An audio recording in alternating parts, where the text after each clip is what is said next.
في ناس بتكتب التاريخ بالحبر، وناس تانية بتكتبه بالناس، بشارع ترابي، بباب خشب مفتوح، بضحكة جار، وبدمعة ست قاعدة على عتبة بيتها. الحكاية اللي هتتحكي دلوقتي مش عن كاتب ولا عن كتاب، دي عن راوي وطن شاف كل حاجة وسابها تمشي على الورق في صمت. أنا مالك، ومن بين السطور ومن وسط العيون اللي كانت بتشوف أكتر ما بتتكلم، دي حكايتنا النهاردة في بوك بايتس بالعربي.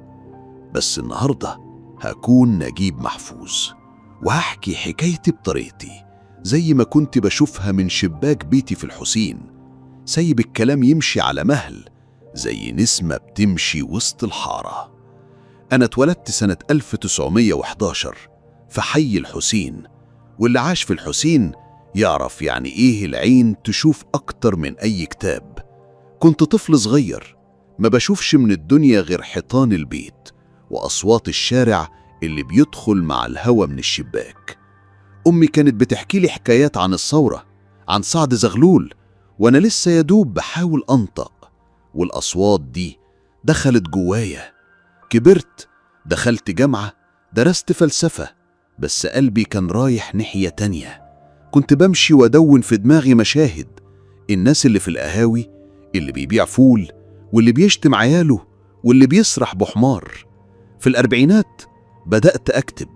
في الأول كتبت روايات تاريخية عن مصر الفرعونية، بس بعدين قلت هو أنا عايش فين؟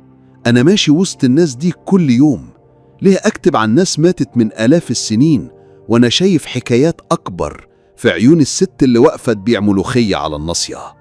ومن هنا كتبت زقاق المدق وقصر الشوق والسكرية، حكايات أهل الحارة، كل واحد فيهم كان جوه قلبي. بس الكتابة ما كانتش سهلة. ناس كانت تقول انت بتفضحنا، وكنت رد انا بكتبنا. وفي يوم من الأيام الدنيا اتشقلبت. كتبت رواية اسمها أولاد حارتنا. ناس كتير شافوا إنها بتمس الدين، اتمنعت واتشتمت. وفي يوم كنت نازل أمشي، واحد غرز سكين في رقبتي، بس ربنا نجاني، والسكين دي ما كتبتش النهاية. ما قدرتش أكتب بإيدي بعدها، بس عقلي موقفش. كنت أتكلم وغيري يكتب، وخدت نوبل. أيوة، نوبل.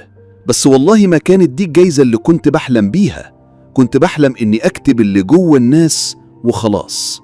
في الآخر أنا مش بس كاتب، أنا واحد حاول يفهم البلد دي، يفهم ليه الجوع بيوصل للسرقة، وليه الغضب بيولد ثورة، وليه اللي ساكنين جنب بعض ممكن ما يعرفوش بعض.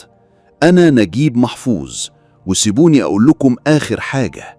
لو الكتابة ما فتحتش عينك على نفسك، تبقى بتقراها ليه؟ ودي كانت حكايتي بصوتي من جوه اللي شفته في بوك بايتس بالعربي. سلام.